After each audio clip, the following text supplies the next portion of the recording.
U.S. Army Rangers. Formed in June 1942, the U.S. Army Rangers were created to perform missions that exceeded the limits of conventional infantry.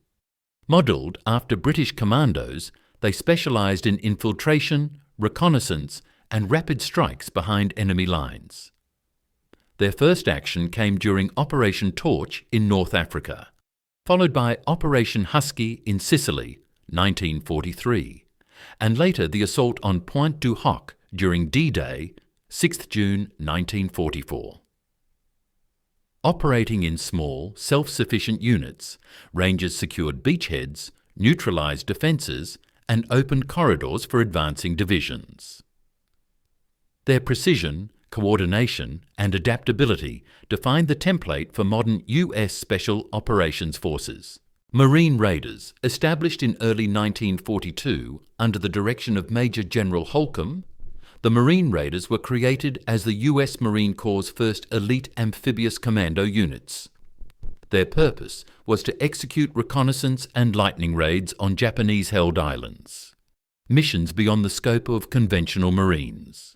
The Raiders' first combat came during the Makan Island raid on the 17th of August 1942, followed by extended jungle campaigns on Guadalcanal and Bougainville. Operating in small, autonomous companies, they used rubber boats, night landings, and coordinated naval support to strike deep behind enemy positions. In 1944, their battalions were merged into regular Marine forces, but their doctrine laid the foundation for future U.S. special operations. If you've enjoyed discovering how the Rangers and Marine Raiders redefine special operations on land and sea, wait till you see what comes next. The next chapter takes us deep into the hidden corridors of wartime intelligence. Subscribe to Crisis Logs so you never miss these quiet, powerful journeys through history's most secret details. Office of Strategic Services. Created on 13th June 1942 under Major General William J. Donovan, the Office of Strategic Services, OSS, became America's first centralized agency for intelligence and covert operations. Its mission was to collect information, organize resistance movements, and conduct sabotage behind Axis lines. The OSS deployed agents in occupied France, Norway, Burma, and China, coordinating operations like Operation Jedburgh, joint Allied missions supporting European resistance forces. In Asia, OSS teams trained guerrillas and provided intelligence for the Burma campaign, combining espionage, psychological warfare, and field operations. The OSS became the blueprint for the Central Intelligence Agency, CIA, and U.S. Special Operations Command. First Special Service Force. Formed in July 1942 as a joint American-Canadian commando unit, the 1st Special Service Force was trained for unconventional warfare, mountain combat, and behind-the-lines raids. Known as the Devil's Brigade, they were selected for their endurance, adaptability, and stealth. Their first combat came in Operation Cottage on Kiska Island in 1943, followed by crucial roles in Operation Avalanche and the Italian campaign. The unit's assault on Monte la Defensa in December 1943 demonstrated their effectiveness in capturing fortified positions under extreme conditions. Disbanded in December 1944, the force's tactics later shaped modern U.S. and Canadian special operations doctrine. Merrill's Marauders, activated in October 1943 under Brigadier General Frank Merrill, the 5307 Composite Unit, Provisional, nicknamed Merrill's Marauders, was formed for long-range jungle operations in the China-Burma-India theatre. Their mission was to penetrate deep into Japanese-held territory, disrupting supply lines and supporting Allied advances.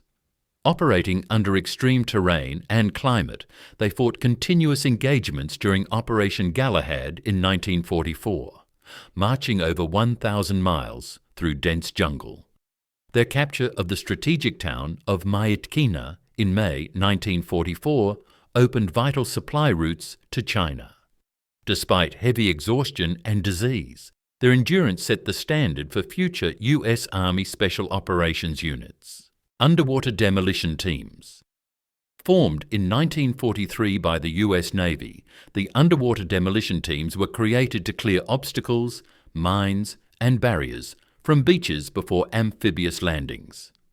Originating from early naval combat demolition units, they combined swimming, demolition, and reconnaissance in one of the earliest maritime special operations roles. Their first missions supported Operation Flintlock in the Marshall Islands, January 1944, and later Operation Forager in the Mariana Islands. UDT swimmers conducted pre-invasion beach surveys and demolition under enemy observation. Their precision, courage, and innovation made them the direct predecessors of the modern U.S. Navy SEALs and Maritime Special Operations Forces. Air Commandos, established in March 1944, the first Air Commando Group was formed to provide direct aerial support for special operations in the China-Burma-India theatre. Created under Colonel Philip Cochrane and Colonel John Allison, it operated in coordination with British forces, notably Wingate's Chindits, to insert, supply and evacuate troops behind enemy lines. The group employed light aircraft, gliders and helicopters for transport, medical evacuation and supply drops during Operation Thursday in Burma.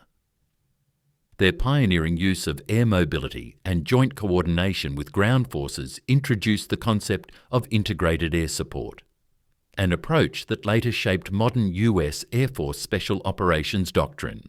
OSS Detachment 101, formed in April 1942 under the Office of Strategic Services, Detachment 101 was the first OSS unit to operate behind enemy lines. Stationed in Burma, it specialized in organizing and training local guerrilla forces, particularly the Kachin people, to resist Japanese occupation. The unit gathered intelligence, sabotaged supply routes, and guided Allied airstrikes during the Burma campaign of 1943 to 1945.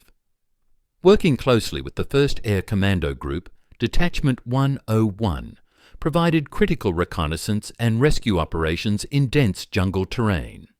Its success in combining local resistance with Allied coordination marked one of the earliest models of unconventional warfare in U.S. history. Naval Combat Demolition Units. Created in 1943 to meet the need for specialized beach clearance teams, Naval Combat Demolition Units trained in demolition, swimming, and covert shoreline reconnaissance. Recruited from Navy and Seabees, they prepared assault beaches by removing obstacles, wire, and mines so landing craft could approach safely. NCDU teams trained at amphibious schools such as Fort Pierce, Florida, often using British demolition techniques, and deployed to Normandy on the 6th of June 1944 to clear paths for the Omaha and Utah landings. They also supported Pacific landings in 1944 to 45 by conducting pre-invasion surveys and obstacle removal. NCDU later evolved into the underwater demolition teams and maritime special operations traditions. Alamo Scouts. Activated in November 1943 in New Guinea under General Walter Kruger's 6th Army, the Alamo Scouts were small reconnaissance teams formed to gather intelligence and conduct deep penetration patrols behind Japanese lines. They specialized in stealth movement, radio reporting and coordination with guerrilla forces. The Scouts are best known for their role in the Cabanatuan prisoner rescue on the 30th of January 1945, where they guided Army Rangers to liberate over 500 Allied prisoners in the Philippines. Across 110 missions, no Scout was ever captured or killed. Their precision, discipline, and intelligence-gathering methods influenced modern U.S. Army Special Forces reconnaissance doctrine. OSS operational groups. Formed under the Office of Strategic Services in 1943, the operational groups were paramilitary teams trained to operate behind enemy lines in occupied Europe. Each group, made up of multilingual soldiers, specialized in sabotage, demolition, and coordination with local resistance movements. They supported missions in France, Norway, Italy and Yugoslavia, notably assisting the French resistance during Operation Jedburgh in 1944. These units trained partisans, destroyed rail lines and relayed intelligence to Allied headquarters. Their ability to blend combat with covert organisation made them the earliest example of US forces conducting combined unconventional and guerrilla warfare in foreign territory. SOE-OSS collaboration units. During World War II, the Special Operations Executive, SOE, of Britain and the Office of Strategic Services, OSS, of the United States formed joint teams to unify Allied covert operations. Beginning in 1942, they shared training facilities, intelligence, and field agents across Europe and Asia. These collaborations produced missions such as Operation Jedburgh, where mixed SOE-OSS teams parachuted into France in 1944 to organise and arm local resistance movements ahead of D-Day. They also worked in the Balkans, Norway and Burma, aligning sabotage and intelligence collection under a single Allied strategy. Their coordination pioneered today's multinational special operations partnerships.